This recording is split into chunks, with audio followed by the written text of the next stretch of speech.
மகளே, இந்த வாழ்க்கையில் கொண்டு வந்தது என எதுவும் இல்லை. கொண்டு போகப் போவது என எதுவும் இல்லை. இங்கே உருவாக்குறோம், இங்கேயே அனுபவிக்கின்றோம், இங்கேதான் அதை விட்டு போகப் போகிறோம்.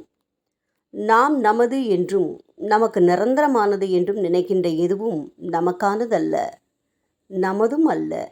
ஆகவே ஒன்றை பெறும்போது மகிழ்ந்து இழக்கும்போது வருந்துவது தேவையில்லாத ஒன்றாகும்.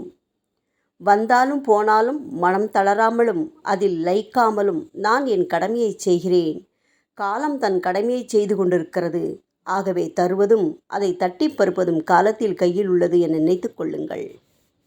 மகிழ்ச்சியாக இருந்து விடுங்கள். அப்போது இன்னும் உழைக்க வேண்டும் என்ற உத்வேகம் உங்கள் மனதில் தோன்றும். சலிப்பு, களைப்பு போன்றவை தோன்றாது. மகிழ்ச்சி என்பது மனநிறைவின் போதுதான் வரும். எனவே எப்போதும் மனநிறைவுடன் இருங்கள். சிலர் பிறருடன் தம்மை எப்போதும் ஒப்பிட்டு பார்த்து கொள்வார்கள். இவர்களுக்கு எந்த நிலையிலும் மனநிறைவு ஏற்படாது. உங்களுடன் தொழிலை ஆரம்பிக்கின்ற ஒருவர் உங்களை விட வேகமாக முன்னேற நேரிடலாம் அல்லது பின்தங்கலாம். அவர் முன்னேறும்போது அவர் மட்டும் போகிறார், நமக்கு ஏன் இன்னும் இந்த மந்தநிலை என்று கவலைப்படக்கூடாது. அவர் பின்தங்கினால் அவர் ஏன் பின்தங்கினார் என காரணங்களை கண்டறிந்து அவரை குறை கூறவும் கூடாது.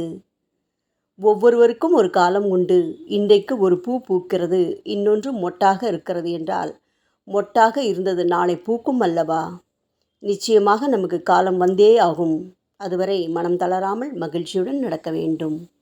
ஓம் சாய்ராம்.